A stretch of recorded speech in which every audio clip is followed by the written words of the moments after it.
Hey budget gardeners, Vita Loca here. Join me today as we sow some flower seeds indoors 7 weeks before my average last frost date. So let's go.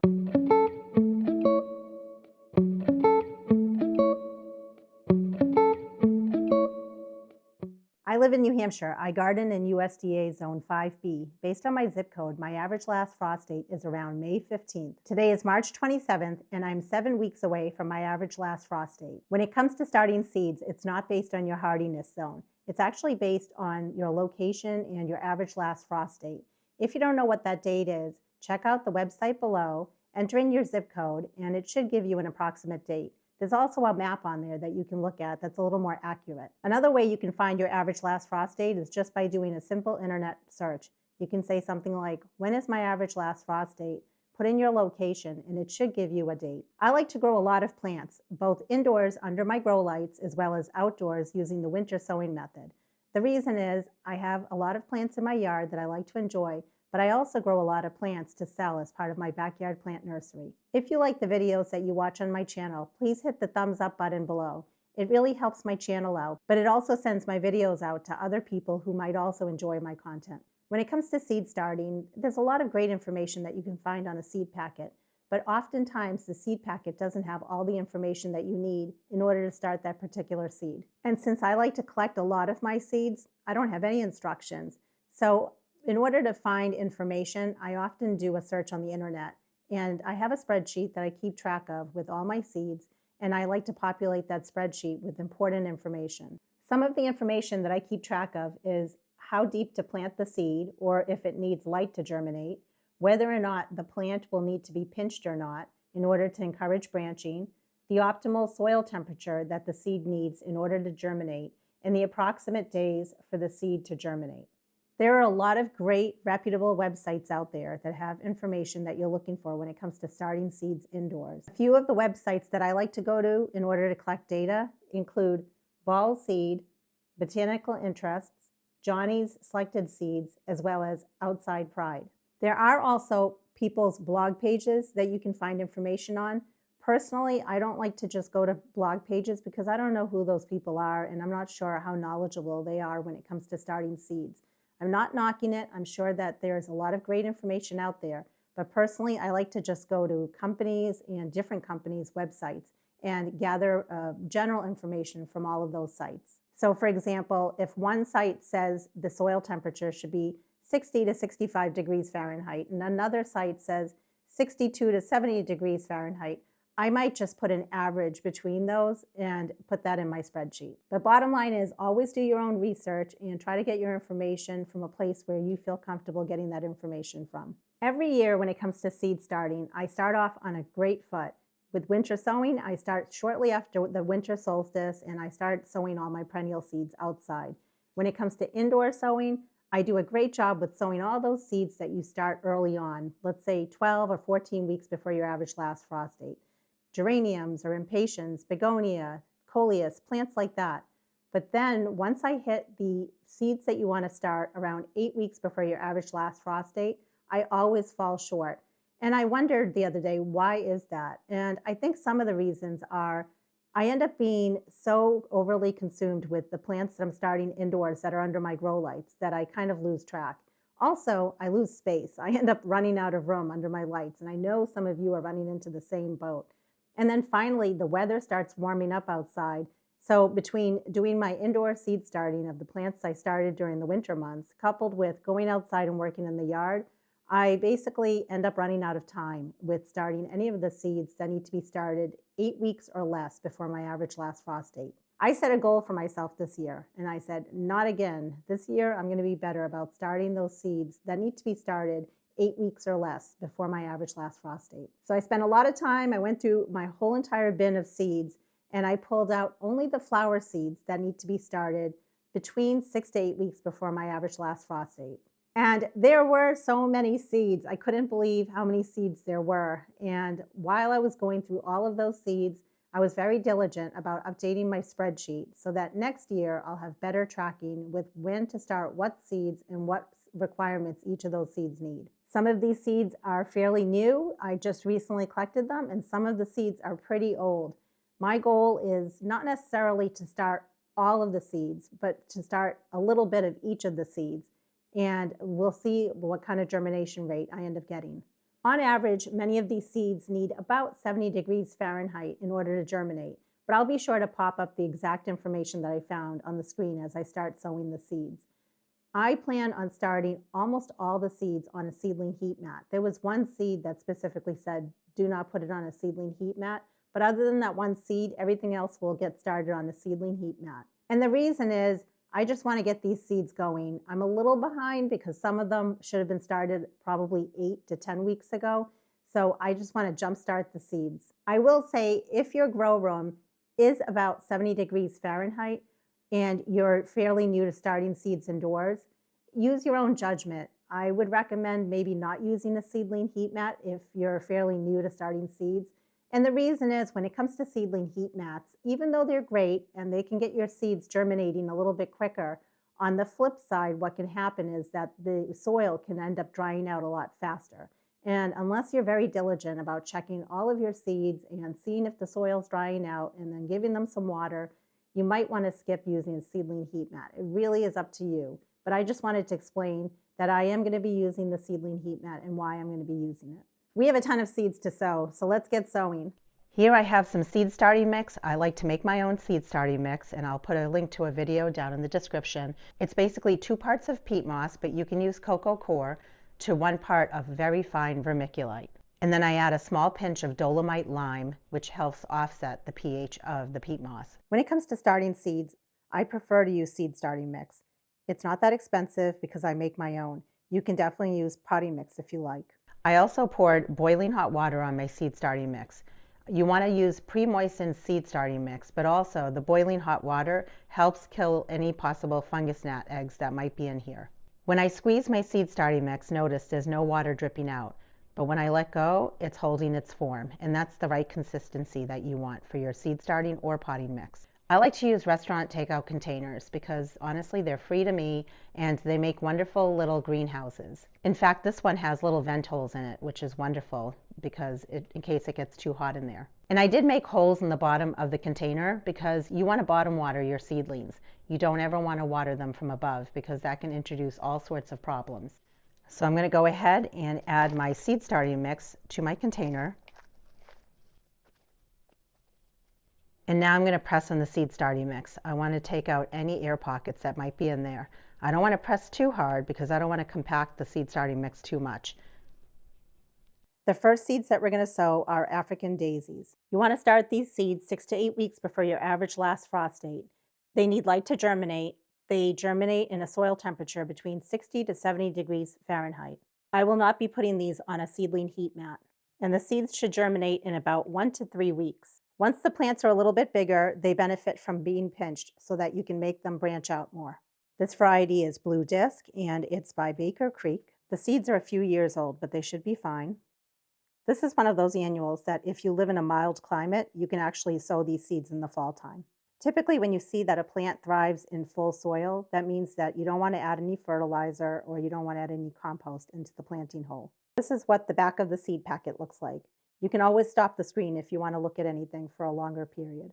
And here's some additional information on the back of the seed packet. Notice that it says a seed depth of 1/8 of an inch. That means if you are going to cover it, you just barely want to cover the seeds. I bought these seeds this year from Dollar Tree. You can't go wrong for the price, 4 for $1.25. And there's just some additional information on the back of that seed packet. I created labels. You always want to put labels whenever you're starting seeds indoors. Otherwise, things get very confusing. And I'm also putting down the date that I'm starting the seeds. And I'm going to be sowing my seeds in this container here. I like to mass sow all my seeds in restaurant takeout containers. That way I initially save space under my grow lights. And then as seeds start germinating, I come in here and I start pricking seedlings out. And I pot them up into 6 cell packs. You don't have to do that with any of the seeds I'm showing you today. If you want to go ahead and just sow 1 or 2 seeds per cell in a 6 cell pack, you can do that. There are a lot of different ways to do the same exact process that I'm doing. So I've gone ahead and added my labels in my container, and we'll sow the Blue Disc seeds first. There are a lot of seeds here. What I'm planning to do is I'm only going to sow half of them, and that way, for whatever reason, if my seeds don't germinate, I have another chance to try again. And since these seeds are fairly large, I can come in here and space them out. When they're really small, it's not easy to do. And what I'm planning to do for the rest of the video is I'll go over the most important information that you need to know, but then I will just quickly sow the seeds so that the process is not repetitive of me talking through each of them. I don't have a lot of experience when it comes to sowing African daisy seeds. Due to their size, one would think that they should be covered a little bit. That's why I feel comfortable listening to the instructions that I've seen on the internet. I'm not going to cover them, at least to start with. And if I find for whatever reason that they're not germinating, I can do one of two things. I can cover them lightly and see if that helps, or I can try to sow the seeds again. But either way, I will definitely give you an update about them. So I'm going to save the rest of my seeds just in case.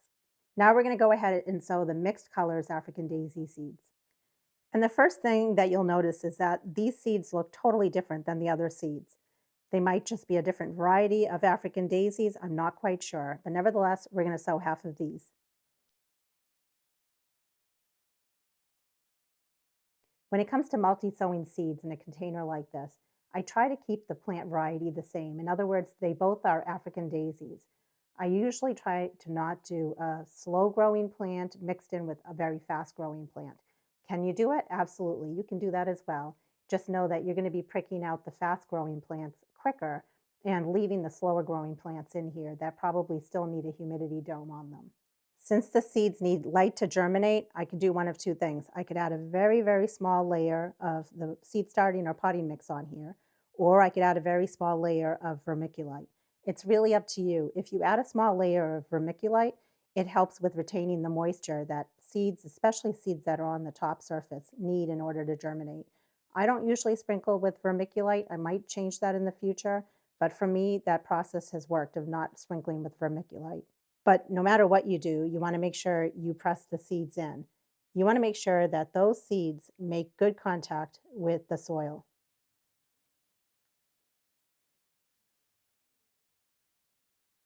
And I'm just going to use this small hand pump sprayer. I like to add a little additional water on top of the seeds just so that they really press into the seed starting mix and have a better chance of germination. I'm going to go ahead and add a light mist of water to the top. Next, we're going to add this cover. It acts like a humidity dome. If you don't have something like this, you can use a clear plastic wrap or something similar. And notice that it's clear. That allows light to come in, which these seeds will definitely need. It also keeps it so that the seeds stay moist. Remember I told you that there were some seeds that are not going to go in the seedling heat mat? Well, this is one of them. I prefer not to do it based on the information that I read. They will still get placed under my LED shop lights so that they get the light that they need. When it comes to my lights, for all my plants, the lights come on at 5 a.m., they go off at 9 p.m. They're on 16 hours a day. I have them on a timer. And the lights are only 2 to 3 inches above all of my seed starting trays as well as my seedlings. As soon as I see a good amount of germination occurring, a fair percentage, at that point I can go ahead and remove the humidity dome. You want to do that for any of your seedlings that you have under a humidity dome. If you keep that humidity dome on when there's a lot of germination happening, it can actually introduce fungal issues like damping off, which will kill your seedlings. Next, we have some Ageratum, and these are seeds that I collected. They're a few years old. We have some white ones as well as purple ones. When it comes to some of these older seeds, especially if they're seeds that I collected, we'll have to see what kind of germination rate we get. Fingers crossed. You want to sow your Ageratum seeds 6 to 8 weeks before your average last frost date. They need light to germinate, which means you're going to press them right into the soil. And if you cover them, you're barely going to cover them. In order for the seeds to germinate, the soil temperature needs to be about 75 to 80 degrees Fahrenheit. So I'll be placing them on a seedling heat mat. Germination will occur after 1 to 2 weeks, and the plants can benefit from being pinched back. When I collected the seeds, I did not take away the non-seed material. I kept it mixed with the seeds, and that's perfectly fine. But I will pop up on the screen what the Ageratum seeds would look like without all this material.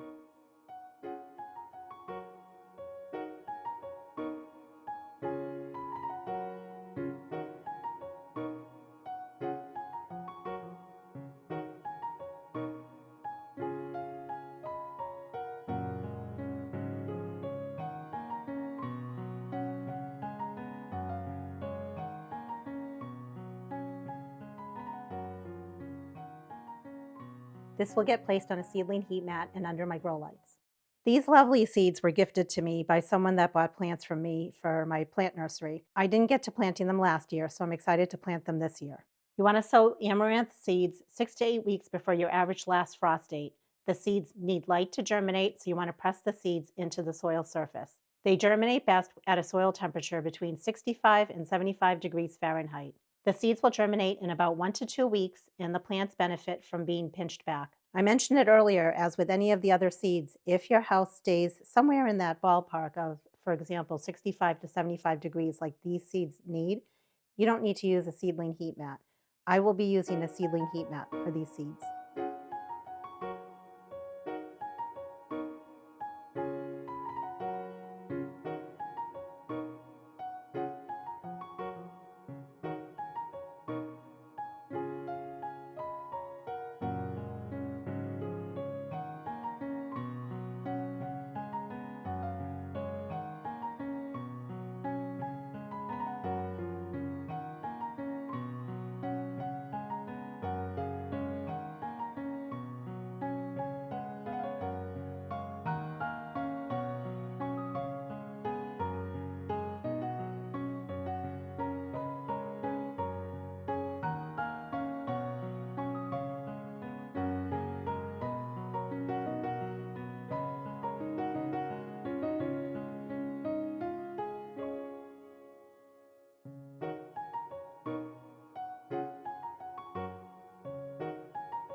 Next, we have Angelonia. I have never grown Angelonia from seed. I think it's very pretty.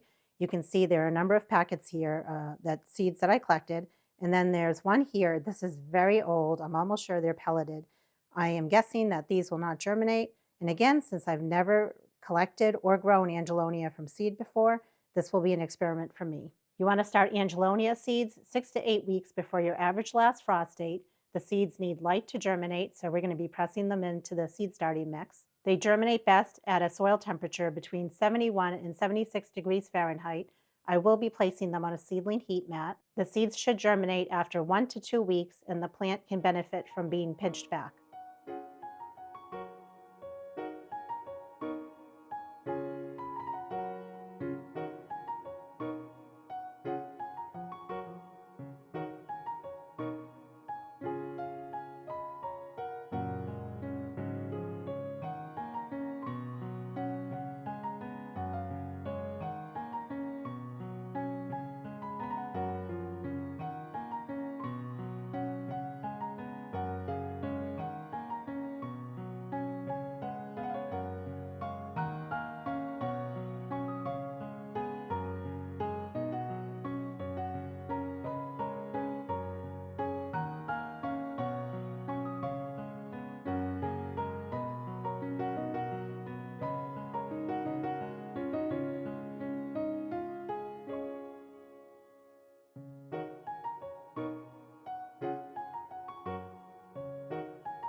As you wait for your seeds to germinate, if you notice that the soil is starting to dry out, it's okay to spritz that top layer of the soil with a little bit of water. You don't have to use a humidity dome. I like to use it, and if you are going to use a humidity dome, once you have very good germination, you want to go ahead and remove the humidity dome. And if you're planning to use a seedling heat mat, same thing applies. Once you have very good germination, go ahead and remove the tray or trays off of the seedling heat mats. Once those seedlings are up, you want to make sure at that point you're bottom watering only.